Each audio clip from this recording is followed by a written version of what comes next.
नाशिकमध्ये गणेश गीते हे निवडणूक लढण्यावर ठाम आहेत। गणेश गीते आणि त्यांचे बंधू गोकुळ गीते हे उमेदवारी अर्ज भरतायत। भाजपच्या नगरसेवक आणि सूचक अनुमोदक असलेला फॉर्म व्यतिरिक्त गणेश गीते आज पुन्हा नव्याने फॉर्म भरणार आहेत। गणेश गीते नवीन फॉर्म भरण्यासाठी निवडणूक कार्यालयामध्ये दाखल झाले आहेत।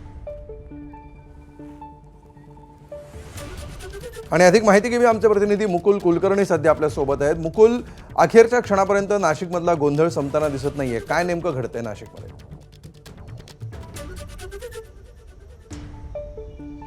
गोंधळ संपत नाहीये आणि एक नवीन ट्विस्ट या निवडणुकीमध्ये आलेला आहे। महाविकास आघाडीने आपला अधिकृत उमेदवार या निवडणुकीमध्ये उतरवलेला नाहीये। आता गणेश गीते आणि गोकुळ गीते या दोघांपैकी कोणाची उमेदवारी पुढे जाणार हे बघणं अत्यंत महत्त्वाचं आहे। 4 तारखेला याबाबतची स्पष्टता येणार आणि महाविकास आघाडी त्या उमेदवाराच्या पाठीशी थांबणार हे जवळपास आता नक्की झालेलं आहे।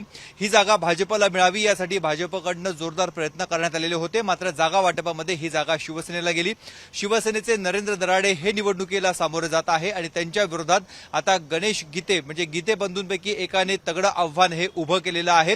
त्यामुळे या निवडणुकीच्या निकालाकडे देखील सर्वांचं लक्ष लागेल। दुसरी एक इस्लाम पार्टी, मालेगावमध्ये जी इस्लाम पार्टी आहे ती नव्यानेच निवडून आलेली होती। 35 नगरसेवक त्यांची महापालिकेमध्ये आलेले होते आणि त्या पार्टीच्या उमेदवारांनी देखील हा अर्ज भरलेला आहे। मात्र त्यांचं म्हणणं आहे की 4 तारखेपर्यंत आम्ही निर्णय घेणार आहोत। 4 नंतर इस्लाम पार्टी देखील गणेश गीते यांच्या पाठीशी उभी राहते का हे बघणं ही अत्यंत महत्त्वाचं आहे। त्यामुळे नाशिकची निवडणूक ही शेवटपर्यंत आता पुन्हा एकदा चुरशीची होणार आहे।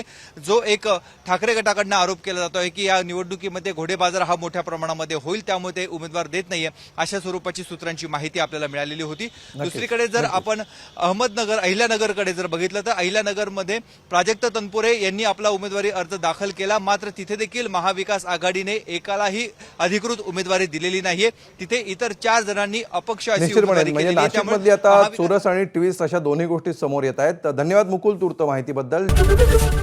एबीपी माझा, उघडा डोळे बघा नीट।